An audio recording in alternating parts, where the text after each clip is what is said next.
Welcome to Tabletop Chats. I am Timilwe, a property analyst here at Vantage Properties, for those of you who do not know. And for those of you who actually do know, welcome back to Tabletop Chats.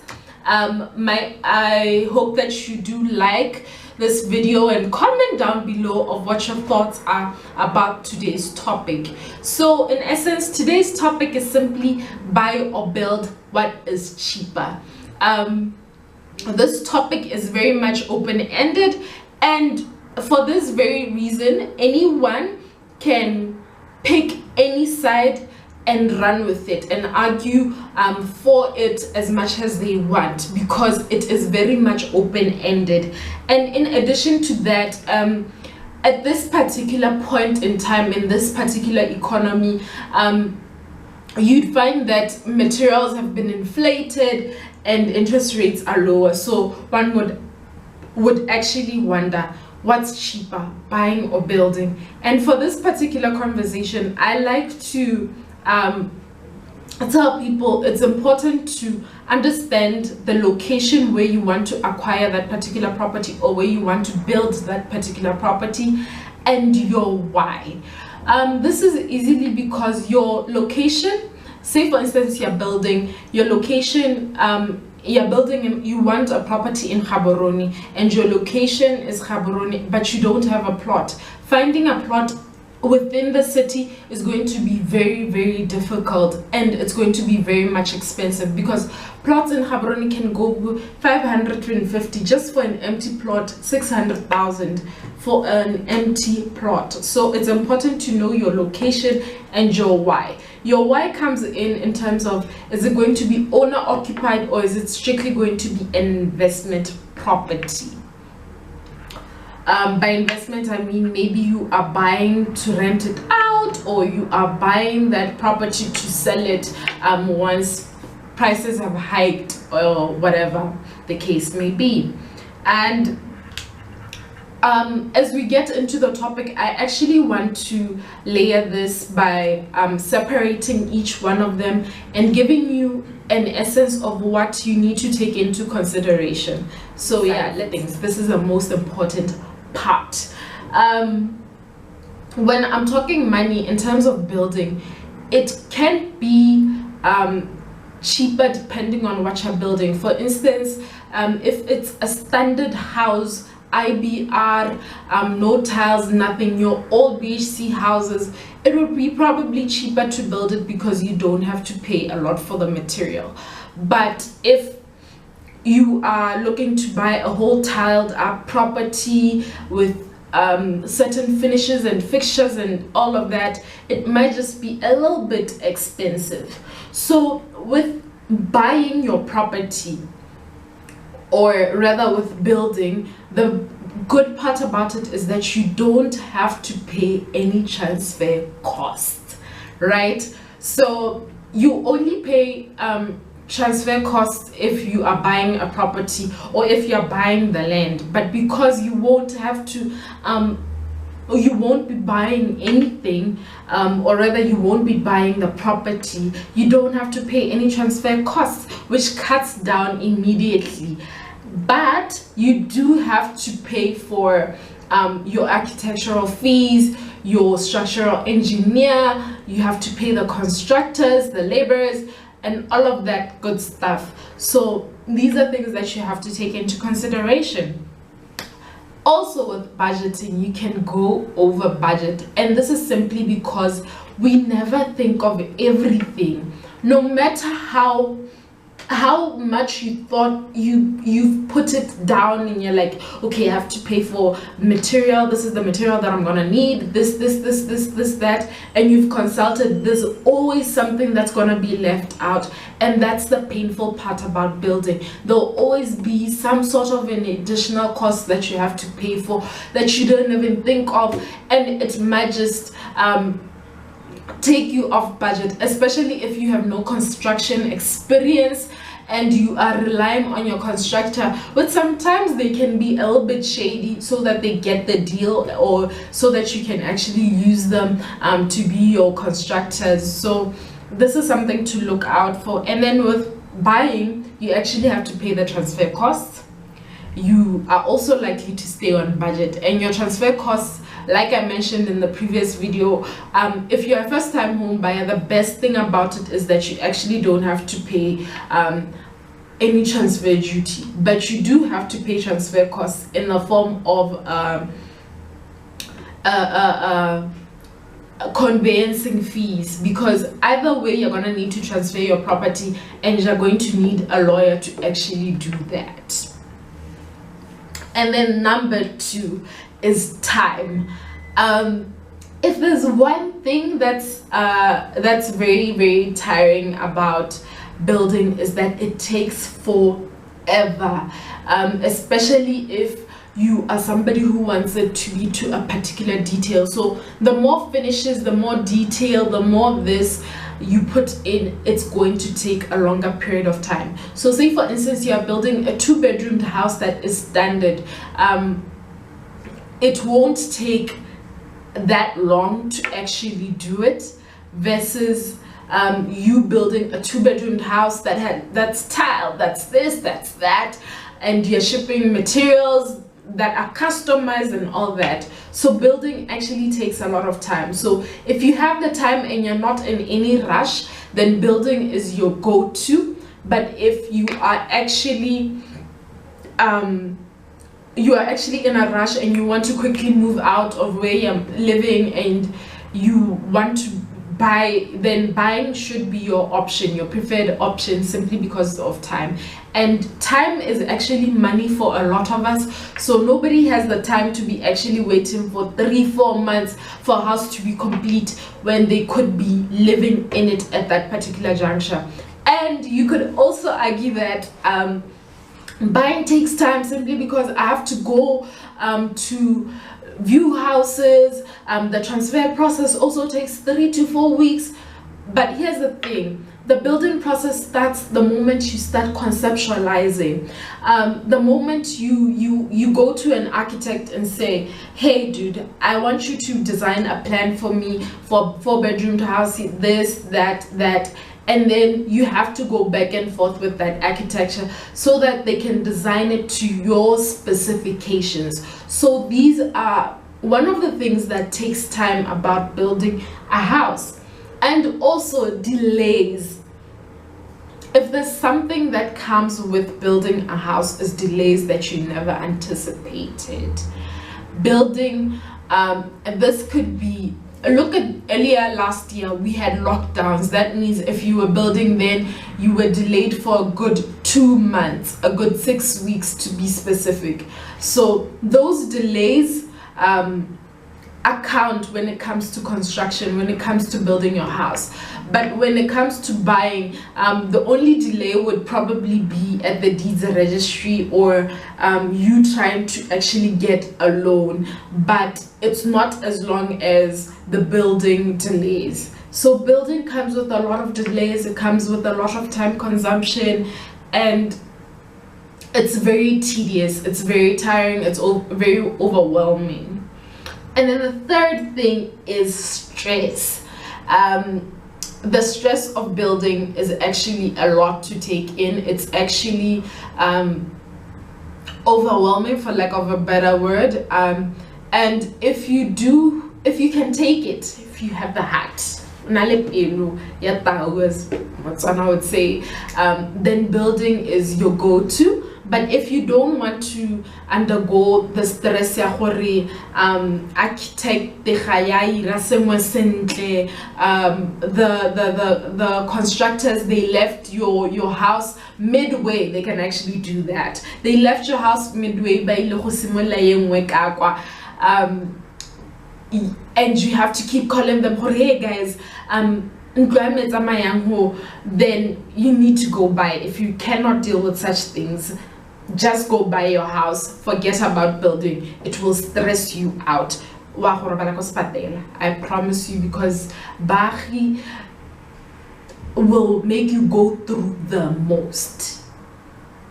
And then it also requires a lot, building also requires a lot of decision making compared to buying. simply because you need to decide the type of tiles that you want, the type of finishes that you want, where you're gonna get them. A lot of people these days prefer to source them out from your China and all these nice places, simply because it's much more cheaper. For others, you can save about 90,000 depending on what you're buying, and for others they still buy them in town, and you still have to go through the process of actually deciding the type of finish that you want, which is the best thing. You customize your house, but we'll get into that in a few. So with buying, yes, there's a lot of decision making to undergo, but it's much more easier. It's so much more easier because you find a house there, you see what you like, you see what you don't like, and you decide, should I get this or shouldn't I get this? And the other thing is, with building, you use your imagination. It's you coming and saying, I like this marble tabletop in Nyale, I like this marble tile, and then you have to imagine if it will look nice or if it won't look nice in your house. You have to imagine the size of your house, because they'll be like, no, this room is going to be a 4x4, and then you're like, oh, okay, 4x4, and then when it's already up, you're like, but it looks like this room is a little smaller than what I anticipated. So you have to use your imagination, and that's the thing with building. Buying, what you see is what you get, basically. Like, there's not a lot of decision making. There is, because you have to choose which house you like, which house you don't like. You have to go for a lot of viewings. You have to decide how many rooms you want, what's your budget, but it's not that intense. And then design, which is our fourth category. And with design, buying is what you see is actually what you get. Everything is already there, unless you are buying from a developer who's still developing that particular property. But even then, if you haven't committed, you can still wait until they complete it and be like, but I don't like it that much, or I actually do like it. So with buying, what you see is what you get. You don't need to imagine things. You don't need to dig deep to find what does this house actually, what is it actually going to look like in the end. But with building, you actually have to decide, okay, fine, I like this, I like that, and then you have to imagine it. And if you are an indecisive person, it could take the longest time. But the best thing about building is that you actually get to customize your own house. You actually decide the type of finishes, the number of bedrooms, how you want them to look, where you want them to face, and all that nice stuff. So that's the best thing about building. And then the best thing about buying is simply the convenience that it comes with. Like we mentioned earlier on, building takes time. There's so many delays, but it's so much more convenient to buy. And then after that, we have risk. Risk is very important to take it into consideration, since you are firstly investing money, whether you're building, whether you're buying. So it's very important that you know what kind of risk you're going into. So I like to say that building has high risk, simply because when you build a property, there's a possibility that you won't like what you get in the end. There's also a possibility that things may not turn out to what you expected them to be. Materials, there's so much to go into, there's so much risk to go into, there's so much potential for mistakes. For instance, your roof can leak just after they finish building. But the best part is you can actually call them and be like, yo guys, my roof is leaking, my pipes aren't working because of that warranty. And because you're working closely with the constructor. You're the one who hired them after all, so they can come back and actually fix it. And then with buying, the risk is much lower, although you can encounter roof leaks and all that. And with buying, the sad reality is that you are buying the house as is, so the moment you buy it, that's it for you. Like, there's nothing. I know it sounds a bit like I'm saying that the risk is more onto the buying, but in actual fact it actually is in the building, because there's so many mistakes that can happen. You might just buy tiles and then they don't fit them the way you wanted them to fit them, and then you might just do something and then you change your mind and you're like, hey, but I don't like this, and then you have to replace it. They might just break your glasses and then you have to go back and pay. You buy them again, which is a lot of money, which is a lot of risk also. And then financing, this is our last one, this is our 6th one, I want to believe. And financing, I know I've talked a lot about mortgages so many times in the previous videos. Please do go like and subscribe to all of those, and please go watch them if you haven't. So with financing, firstly, a lot of banks don't finance bare land, right?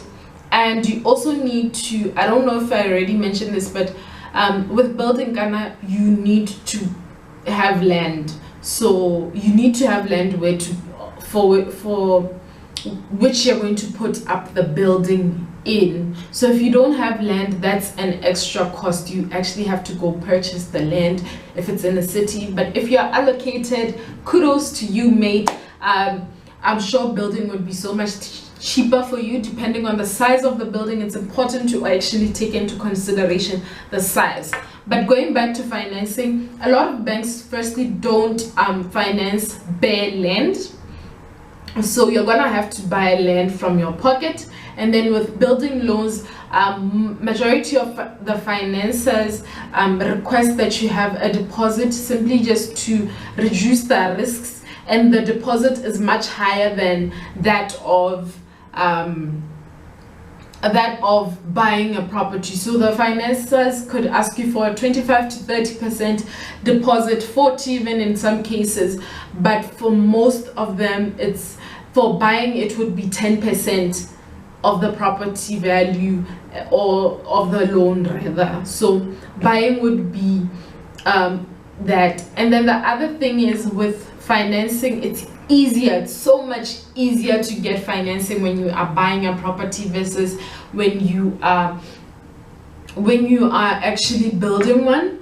So you might encounter difficulty getting financing, especially if you are building. But if you're buying, it might be a little easier. It's much more accessible compared to building. And that is it. From those are the top 6 things that you need to take into consideration when you're deciding if it's better for you to build or buy. And then, so in all honesty, like I said, it simply depends on where and your why.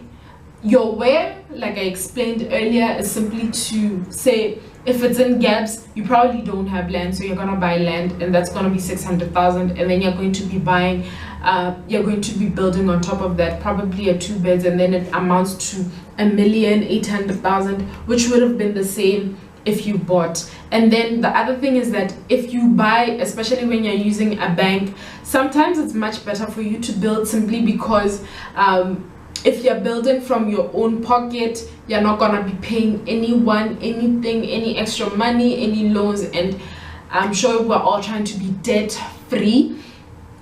And in all honesty, it's important to, like, let me say this: who should build, in a nutshell, is somebody who has the time. It's somebody who wants customization, or customized property. It's someone who is willing to go through the stress. It's someone who's willing to take the risk. It is someone who actually already has land, or can access land at a cheaper price, and it's also suitable for building, is also suitable mostly for big projects. So from me, that is it for this week's episode of Tabletop Chats. Please don't forget to like and subscribe and comment down below, what do you think is cheaper, buying or building a property? Let's